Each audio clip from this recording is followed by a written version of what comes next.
you, David. What role did you play? Were you search and rescue leader? Or operations, or kind of multi? Yeah, share with us your perspective. It went pretty well. There was a lot of confusion in the beginning, but after a few minutes, people just kind of started going with what people were being told to do. And I think by the end, we were pretty sure what we were supposed to do. And I thought we did well. Good. And so in the beginning, a lot of confusion. That's really normal also in these big disasters, so that's normal. And you were able to overcome that confusion and that chaos and organize yourself into teams and into, search patterns and into groups to help lift and carry people and move people. So yeah, it really did seem to come together, didn't it? Yeah, good. Thank you.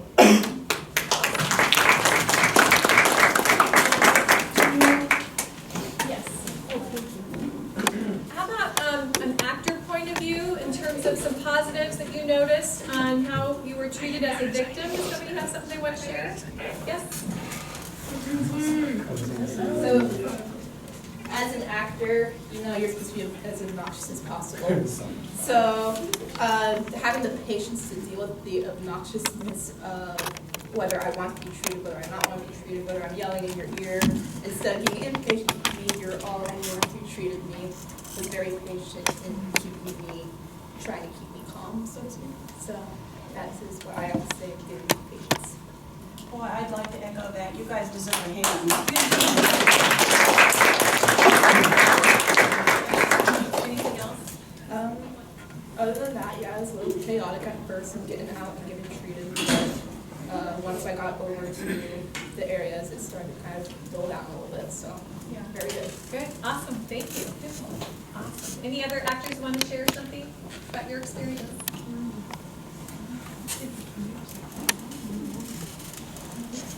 How about any other responders want to share? What was it like for you? Okay, I have a list of questions. Here we go. Communication. Communications are often one of the most challenging parts of an emergency. How did you guys communicate with each other when you needed help with lifting or needed help in the medical treatment area? Or how did you communicate? Just ran and got somebody? Were you able to stay with your buddies well? Yeah, for the most part. Yeah, we just kind of yelled at our buddies to come help. Yeah. You yelled for a buddy to come help you? Brains were really useful. Pardon me? Brains were really useful. Greens were really useful. Yay! I felt like I was ordered around really clearly and directly. And you were a victim? I was a green victim. A green victim, okay. And I felt I was able to help really well because they directed me very, very easily. So you were put to work? Yeah. Oh, very good. That's awesome. Good. Okay, so it sounds like a lot of Greens were kind of put to work and given jobs. That's a good idea. It's a really good idea. Yeah. So what was it like in terms of buddies? Was it easy to get separated? Was it hard to stay together? Was it easy to stay together? What is some of your... easy to get separated. Like, I had one, she's a fireman carrier, so I did it myself. Then I didn't know where she was, my buddy. And she was just sitting there, she went away. Yeah. How about for others? We didn't get separated because there's so many victims. There's so many victims, so it's easy to get separated. All of them are like, help me, and then there's more over here, help me. So each buddy was assuming that we're just going to go with each other after that. Then they can get that out. So let me ask this question. How did the triage in here go? Did you take a quick swing through and see who the reds and the yellows? Of course you did the voice triage for the greenies, right? If you can hear me come to the sound of my voice. And then, but for the other two, did you determine who needed to be treated first and got out of here to the treatment area? Or was it just pick them up and go? It was more of it was kind of like who was more aggressive on the yelling. Yeah. Somebody was yelling and then I think the certain members started to get a little, just sit down and And you know what, I think that that's normal too. I mean, a lot of times in life, the loudest person or the person, the squeaky wheel gets the grease type thing, and so in a situation like this, it sounds like, and I've seen that happen before too, where, the louder victims or survivors, you'll feel compelled to go to them. But I want to challenge you to evaluate that and to really think about yourself and your buddy team and think, even though they're loud, they may not be the most important person to go to first, right? Because if they're loud, they're probably not unconscious, right?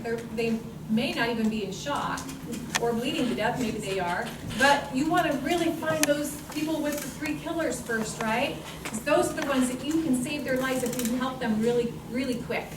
And so as you reflect on today's experience, think about how would I keep myself from following that urge to go to that noisiest one first, but really stay with that pattern of, checking on someone, assess for those 3 killers, and then move to the next, and move to the next, move to the next. So that's an area to really think about and think, how can I resist that urge?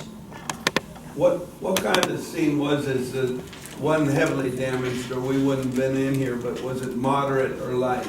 Moderate damage. So that's why we got them outside to treat them outside rather than inside. If it was light damage, you could have actually just treated them all in here, although it's still questionable because you don't know if an aftershock's coming and it's going to get worse. So I like, if we can, setting up medical treatment areas out away from the building. Obviously today we did it under the cover, but yeah. Okay, we'd still have to stop bleeding and get them Yep. breathing, of course. Exactly. And treat for shock, but have to move them, so that's kind of tough. But we wouldn't be doing any of the triangle bandages and In here. splitting and that type of thing. Yeah.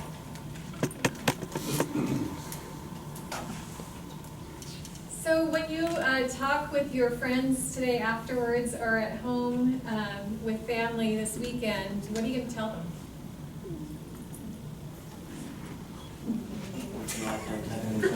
Once in a lifetime type of experience for you? Harder than I thought. Harder than you thought? Yeah, I thought it was gonna be super easy, but Really? Yeah. What do you think made it, some of the things that made it harder? things that made it harder for me was like hearing everyone yelling and like when people would like run up to you and like yelling like, help me, and it was really frightening. Yeah, that makes sense. Yeah. Some things like internal bleeding, we weren't really sure how to do. Yeah, we don't really learn how to treat internal bleeding, and we don't really know if there is internal bleeding, but yeah, that's not a CERT thing, is it? So then we have to just do our best to stabilize them, and then you feel a little bit helpful, because you want to do more for them, huh? Yeah. What are you gonna tell your family or your friends today afterwards, or this weekend? When somebody at home asks you, so what was that drill like today? Did you do that drill? What are you gonna tell them? Miguel? Come on, you're on the spot. What are you gonna tell them? What surprised you? What was exciting? What was scary? What was easy? What was hard? It was hard to carry people. It was hard to carry people? Yeah.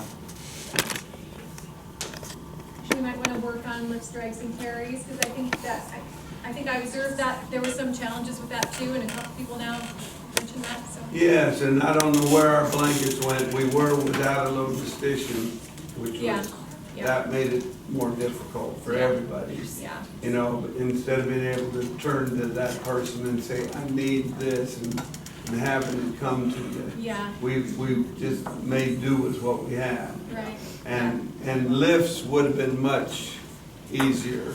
And we were practiced up on those blanket lifts. We used a chair to carry this one kid. Jim, you saw some things on the list. You want to share? Yeah, You guys know who's from North Lincoln Fire? Hi. Yeah. Hi, Kaisa. Hi. Whoever, actually, Kaisa was here with a pencil stuck in her leg, and they put her on a chair, a good chair like that, a good, strong, solid chair, and 2 people very easily carried her out. That was the first thing I saw that was done really, really well. The other thing that I just want to say to everyone, that you cleared this building, I was keeping my watch going, you cleared this whole building and triaged everyone in 20 minutes. That's awesome. Think about that. And I told you not to rush too, and so that's really cool. Yeah, so there's a lot of good things that were done there. You always have room for improvement, obviously. But, you said something earlier on that, we talked about Cascadia, but there's lots of disasters. There's flood disasters. you're going to see a disaster in your life. It's almost guaranteed. Everything from terrorism to, even pandemic flus and things like that. There are things you need to prepare for and think about. And then, of course,